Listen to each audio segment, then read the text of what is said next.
So let's have a look at Nessus. Developed by Tenable Network Security, is one of the most popular and capable vulnerability scanners. Nessus Professional is a commercial product. In addition, a free Nessus Home version is also available, though it's limited and only licensed for home network use.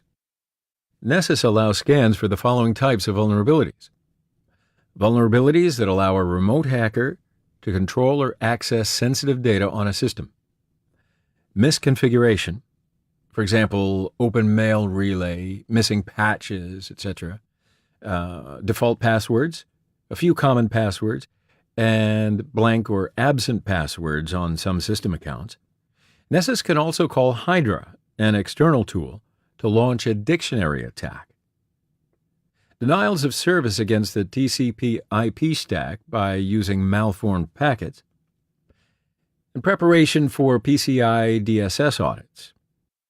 Now, in a typical operation, Nessus begins by doing a port scan to determine which ports are open on the target, and then tries various exploits on the open ports.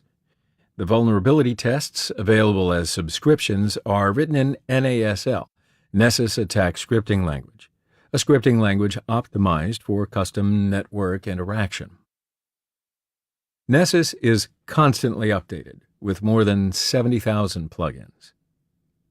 Key features include remote and local authenticated security checks, a client-server architecture with a web-based interface, and an embedded scripting language for writing your own plugins or understanding the existing ones. Optionally, the results of the scan can be reported in various formats, such as plain text, XML, HTML, and LaTeX. Now, Nessus is not embedded into Kali, so let's download it to install and use in our Kali. Open the browser and search for Nessus Home Download in Google. I think you already know that Nessus Home is the name of the free version of Nessus. So discard the ads. The first link is Tenable's Nessus homepage. We need an activation code to use Nessus Home, and we have to register for an activation code. So you'd better register with your exact names and email addresses. Since I have previous registrations, I'd like to register with a public name and mail address. Ethical Hacker is the name and surname. ethichack@yopmail.com. Click register when you're okay. Now the next page is where you can find the download link for Nessus Home. The page says that an email containing my activation code has been sent to my email address. So let's open a new tab and look to see if we've got the activation code. I go to yopmail.com/ethichack, which is the URL address of ethichack@yopmail.com email address. And here's the email with the activation code. Now go back to the homepage of Nessus and click Download. Here's a list of the binaries of Nessus Home. Our Kali is a 64-bit Debian, so I'm going to click and download this one. And save the file. Now let's install the packet that we downloaded. I go back to the browser to see the location to where the file has been downloaded. It's downloaded in the Downloads folder. Now open a terminal screen and go to the folder using cd command.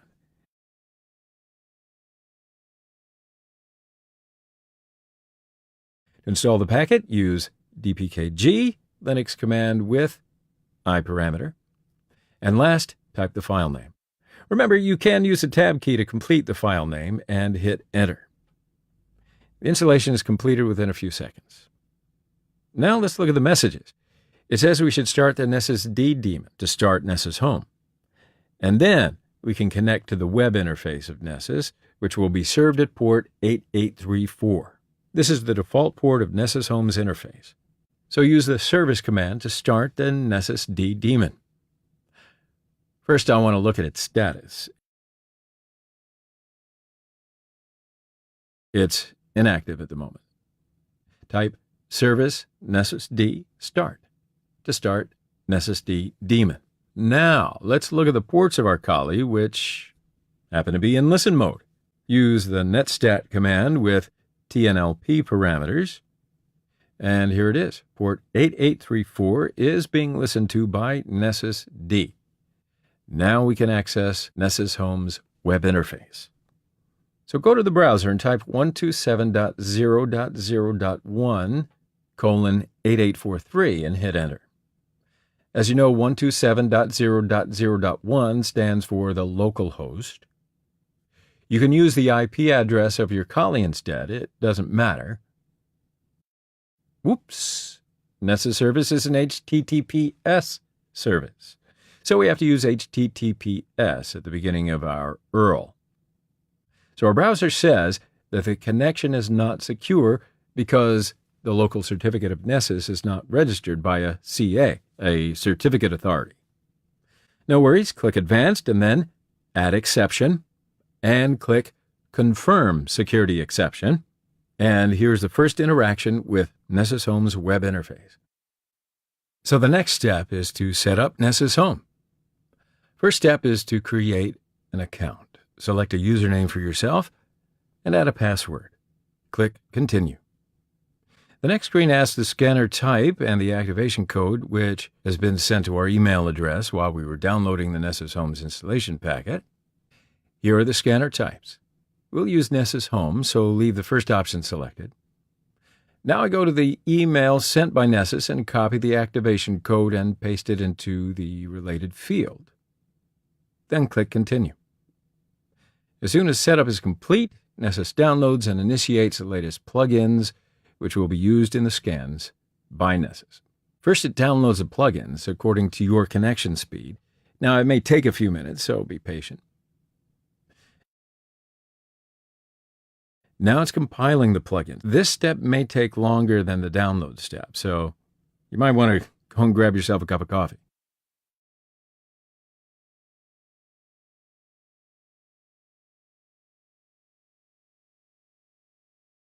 And there it is. The initialization phase is complete. Welcome to the Nessus interface. At last, we are ready to start a Nessus vulnerability scan. This is the main page of the Nessus web interface. We are in My Scan section of Scans tab. At the upper left corner, click New Scan. First, Nessus asks for the scanner. We have seen them before, so here we can choose the most suitable one for our scan. But in the home version of Nessus, unfortunately, some scans are disabled. If you click Internal PCI Network Scan, for example, the application redirects you to the Nessus website to buy Nessus Professional. There are also available scanners like Basic Network Scan, or alternatively, go to User Defined tab and select your own policy. This is the policy we defined in the previous lecture, so I chose this. Now, give a name to your scan. As you can see in the right side of the name field, the required fields are identified by Nessus. So write a description if you want. Select the folder for the outputs, and define the targets. You can list the hosts in Targets field one by one. I want to scan my two systems now. 99.139 is OWASP BWA, and 99.206 is my Metasploitable system. So if you want multiple IP addresses, just put a comma in between them. You can also define an IP block or a range, just as you remember in the Nmap lectures. Or alternatively, if you have a file that contains a list of the hosts that we also covered earlier, you can add that file using the Add File link in the Upload Targets field. So now we're ready to launch the scan. At the bottom of the page, select Save, or click the down arrow button and select Launch to start the scan immediately. I choose Launch. It first saved the scan and then launched immediately. So while it's scanning, let's see some of the parts of Nessus interface. At the left, you see the folders. Next to My Scans folder, it says that I have one active scan. And in My Scans page, you see the scan that we just started. If you click on it, you see the scan details. There are three tabs here: Hosts, Vulnerabilities, and History. When you click on the Vulnerabilities tab, you see the vulnerabilities found during the scan. Here we already have some results. Now click the Hosts tab to turn back. These are the systems that we defined as targets: OWASP, BWA, and Metasploitable. At the right, you see the severity levels of the vulnerabilities. Nessus classifies vulnerabilities into 5 levels. Informational level quickly identifies non-vulnerability information, which is, well, nice to know, and separates them from the vulnerability detail, which is need to know, right? Low level identifies flaws that might help an attacker to better refine his attack, but by itself, that flaw won't be sufficient for a compromise. Medium level identifies that some information is leaking from the remote host. An attacker might be able to read a file he should not have access to. High level identifies that the attacker can read arbitrary files on the remote host and or can execute commands on it. And critical level vulnerabilities are the most important vulnerabilities for us. These vulnerabilities can be exploited by a tool, and in most cases, the attacker does not need to make an extra effort to exploit them. So let's fast forward the scan. Now, on the right side of each host row, you can see the status of the scan of that host. 100% means the scan of that host is complete.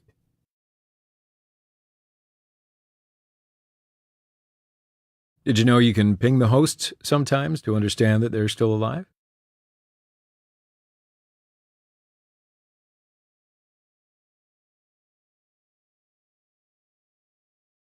And finally, our scan is completed in 4 minutes, which is a very fast scan for a vulnerability scan. Now let's click the Metasploitable to go to the vulnerabilities of that host. Here are the vulnerabilities of the Metasploitable machine found by this scan.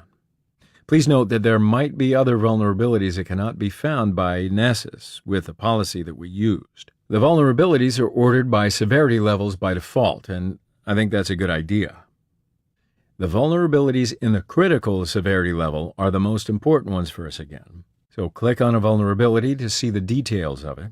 So here we have the name of the vulnerability, a brief description, a solution method, and the links to learn more about it, and last, the host and the port where the vulnerability lives.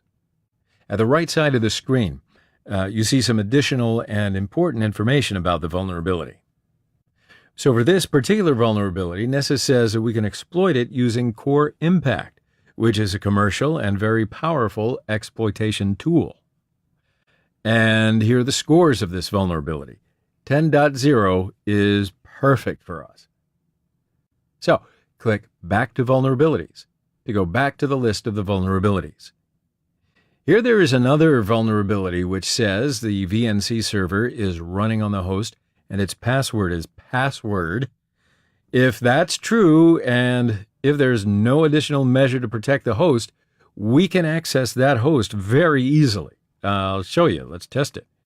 Go to the terminal screen and run the VNC viewer by typing xVNC viewer and hit enter.